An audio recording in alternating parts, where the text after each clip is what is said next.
Coming up in this episode of the Montrose and Highland Railroad, we find out why I have to change the layout quite substantially because of my failing health. Hello and welcome to episode 38 of the Montrose and Highland Railroad. When the boards were built for this layout, I was living in a different property, and because of the way the property was set out and the only room I had available for the layout, this resulted in the shape of the layout as it is now.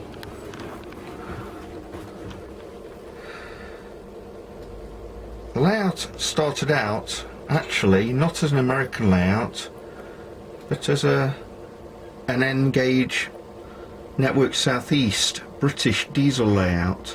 This was going to be a fiddle yard. It turned out as Blue Haven Yard in Ohio.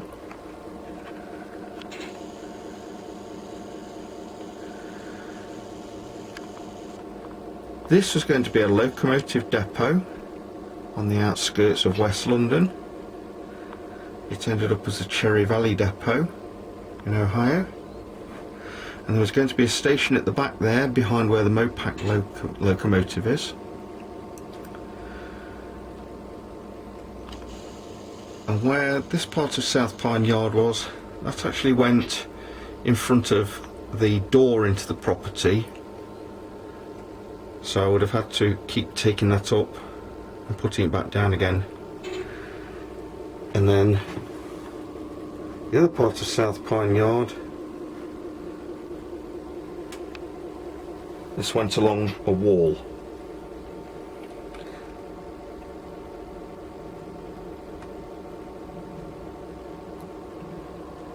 Most people who are familiar with the layout know how it's set up. And I've always liked this piece of layout here, but unfortunately I've reached the age where to get into the layout I have to crawl underneath, and my knees are starting to reject that part of the access to the layout. They don't want to bend as well as they used to do. So what I was going to do originally is convert this part of the layout into a swing gate or a lifting bridge. And then just this week I had a brainwave. Instead of doing that, which brings all sorts of electrical problems if it's not done correctly, why not take this piece and put it here where Independence Hill Cement is at the moment, up to the door here. So this is going to mean quite a lot of alteration to the layout in this section here. This board here, from here to here, is 37 inches long. And I'm going to have to chop this board from the edge of Ferguson Busby straight across there in order to fit this board in. So that's the plan. Let's hope it goes smoothly. This is the view of South Pine Yard that most of you will be familiar with. This is all going to have to change, I'm afraid. I'm now on the inside of the layout, but to do so I had to crawl on my hands and knees to get underneath.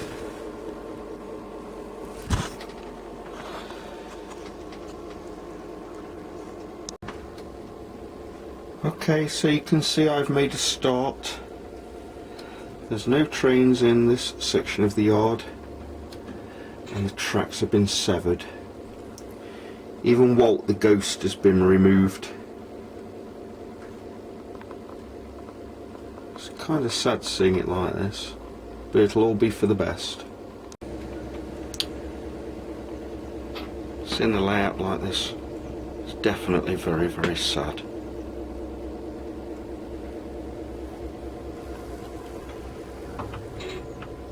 Phew, warm work.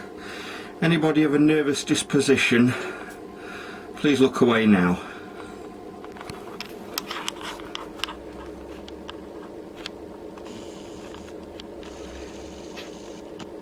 Here's South Pine Yard, the right angle bit.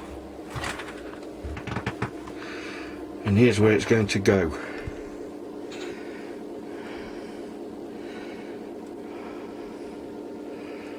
What a mess.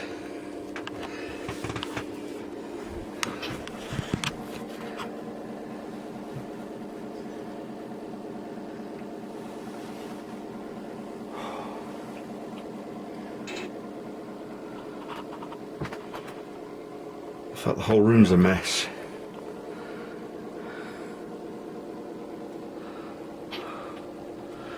Quite a lot of repairs to be done here, I think. Stay tuned and I'll be right back. Here we are a few days later. I'm probably about 5 hours into the work. You can see the track has been severed here around the back of the houses. But South Pine Yard is now actually in place in its new position. I have lost quite a lot of scenery, as I said before, but this yard is now level. I've got to reconnect the track and the electrics now. I'll probably be doing those tomorrow.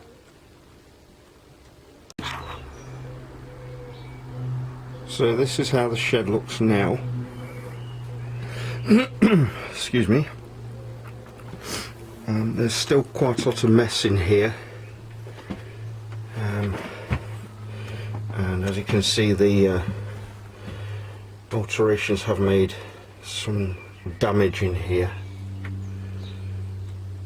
but it'll give me the opportunity to do some more scenic work on the layout. And I think that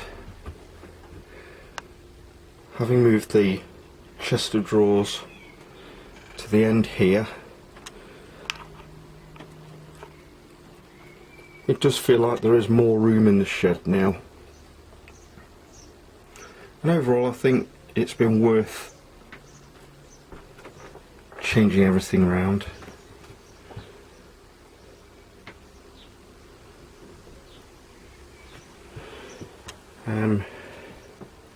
Coming up in the next video, you'll see what I got up to when I was in America. I visited 5 states, the main ones being Wisconsin and Illinois. And a visit to Hiawatha Hobbies brought me this loco here in Wisconsin and Southern livery, an SD40-2 number 4006, and this locomotive here, which is a Norfolk Southern Heritage unit in the Reading lines or B line service scheme, number 1067. So that's it for this episode of the Montrose and Highland Railroad.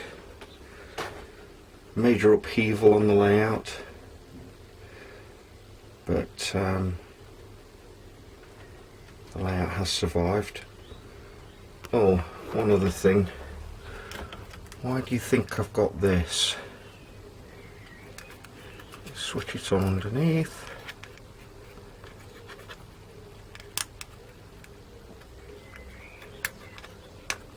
And there we go, came on eventually. You might be able to see that the light is flickering. What on earth am I going to use that for, I hear you ask? The answers to this, and also my trip to the United States, coming up in the next video.